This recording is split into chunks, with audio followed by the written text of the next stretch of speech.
Well, it's Dr. Phil here, back talking to you about the news. It says one thing, sometimes I say another. What jumped out at me this time is that we do have a bunch of celebrities, not just celebrities, but they're the ones that get in the news, say, well, since Trump has been elected, I'm pulling up stakes and moving out of this country. It's okay with me. Bye. If you want to leave, I understand. It is a free country, so you can leave. If you were in China, that wouldn't be the case. You wouldn't have that option. You couldn't just say, leaving. But this country you're deciding to leave has the freedom for you to do what you want, so you can. A lot of people said they were going to do that when he was elected the last time. Singer Courtney Love is the latest American celebrity, saying she's pulling up, leaving the United States, citing Trump's election. Love says she is applying for citizenship in the UK because, and I quote, America is frightening now. At first I was afraid, I was petrified. She's joining Rosie O'Donnell, who moved to Ireland with her 12-year-old because, quote, it is safe for all citizens to have equal rights there, close quote. And I'm here in Ireland, and it's beautiful. Ellen DeGeneres and her wife, actor Portia de Rossi, they up sticks and moved to the United Kingdom to, quote, get the hell out, close quotes. And actor Minnie Driver returned to London after living in Los Angeles for 27 years, which she threatened to do if Trump won. So she's a woman of her word. Legacy media calls it the, quote, Donald Dash, close quotes. But it's not just for celebrities. UK Home Office data reveals 40% increase in U.S. citizenship applications after Trump's re-election. 6,100 U.S. citizens applied for UK citizenship last year, the most since records began being kept 2 decades ago. Wow, can't believe they've only been keeping that record for 20 years. Immigration-related searches jumped 1,514% after Trump won. Wow, a lot of people looked it up. Not necessarily did it, but looked it up. And a recent Forbes article even heralded the top 10 ways for Americans to immigrate to Canada. Wouldn't it be funny if they moved to Greenland and then we made Greenland a state or whatever. I saw the same thing in 2016, like I said, with celebrities making threats to leave the country if Trump won, but most were just crying wolf and didn't actually leave. Barbra Streisand said, I can't live in this country if he becomes president. She's still here. Miley Cyrus firmly stated her intent to leave on Instagram. She's still here. Samuel L. Jackson threatened to relocate to South Africa, but I don't guess they're making a lot of movies down there, so he didn't follow through. Meanwhile, people are fighting to move to America. Some are even risking their lives to do it. In fiscal year 2024 naturalization statistics from the U.S. Customs and Immigration Service, we welcomed 818,500 new citizens, with a 3-year total of more than 2.6 million new citizens. And during the Biden administration, there were over 10 million illegal entries. That's how many people want to be here. I get it. Like I said, it's a free country. But if there's something about it you don't like, it just seems to me the way to fix it is not to leave. That's like saying, well, I didn't get my way, so I'll just go sit in the corner and eat worms.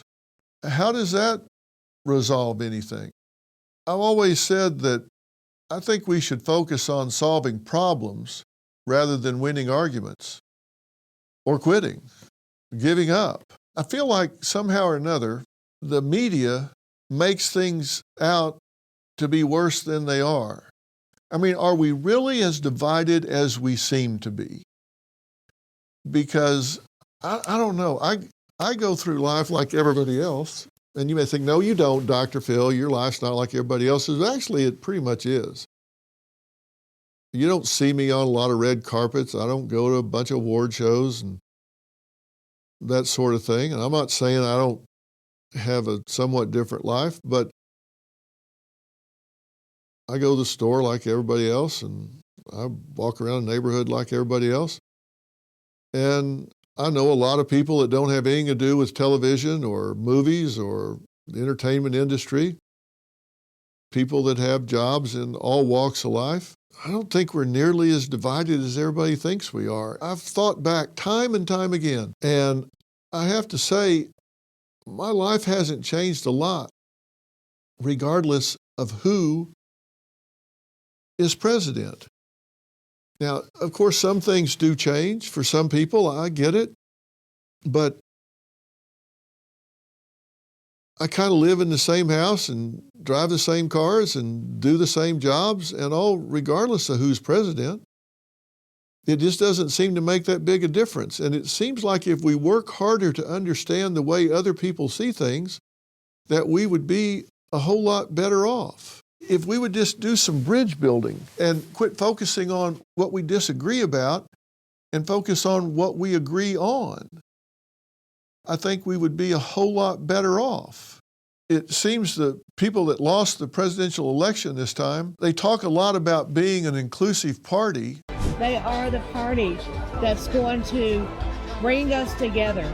Until they don't win. Right now, I'm just not. I can't deal with this right now. And then all of a sudden, they don't want to be inclusive. It's like, we'll be inclusive as long as we're on the winning side, but when we're not, then we don't want to talk about it anymore. I think if we would spend more time talking about what we agree on first, that's what bridge building is about. It's like, we got a rock to push up this hill. And it's going to take all of us to push this rock up the hill. So if we're standing at the bottom of the hill, instead of arguing about what we disagree about, what if we decided, look, let's talk about what we agree about. For example, we agree we got to get this rock up this hill. And we all want this rock up the hill. So let's agree we all want to get this rock up the hill. So let's all get behind the rock and push it up the hill. Now, what's the rock? Well, the rock is we all want to have a good country. We all want to be healthy. We all want our children to be healthy. We all want to have a good future in this country. We all want clean water and green grass and good education and a strong economy. There are things that we can certainly agree on. We might disagree about how to get there, but we all want the same things, right? Now, there are things we may disagree about, and we'll get to those things, but let's talk about what our common denominators are. Fundamental things that we agree about. I think sometimes we just pick things to argue about. Like, I thought climate change was a huge issue for Democrats. You who have only known the climate crisis, you are leaders in what we need to do to protect our planet. So I looked at the polls, and it was like a number 1 or 2 issue for like 85% of Democrats. It was only like 30% of Republicans, but there were these mandates for electric vehicles. But then the biggest manufacturer of electric vehicles is Tesla, Elon Musk's company. Okay, but then he starts working on eliminating waste, fraud, and abuse from the government, which is one of those things we all agree on. I've gone back and looked at the polls for the last 7 or 8 administrations, and everybody agreed we need to eliminate waste, fraud, and abuse from government. Everybody agreed on that. So we don't want to waste money. We don't want to have fraud where we're just paying people for nothing. And we don't want to have abuse where people are just ripping off the government. Everybody agreed on that. This time, they decided to do it with intentionality. And all of a sudden, the guy that has got the number 1 climate-sensitive vehicle manufacturing company in the world is having his vehicle set on fire, charging stations set on fire and shot up with guns, and his dealerships attacked, set on fire, and windows shot through. Well, wait a minute. I thought he was generating the most climate-sensitive vehicles. Is that not important now because he's standing next to President Donald Trump? I don't get it. It seems like the priorities all changed.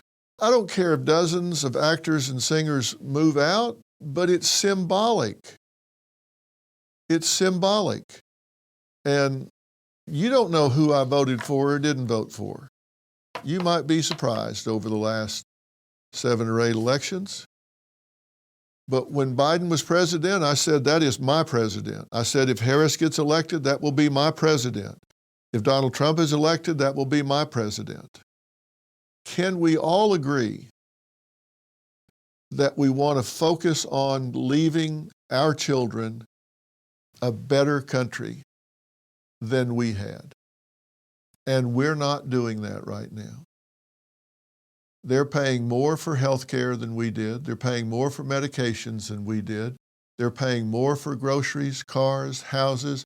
They're the first generation that are projected to do worse than their parents. They're the first generation that says they may not be able to buy a house. Can't we come together and leave something for our children that's at least as good as, if not better, than we had? Don't we owe them that? And doesn't that require some bridge building? I'm willing to do it. I invite you to do it too. And trust me, when we think about what we're leaving our children, that is the real story. Wherever you're getting The Real Story, make sure you subscribe and follow. I'll see you tomorrow.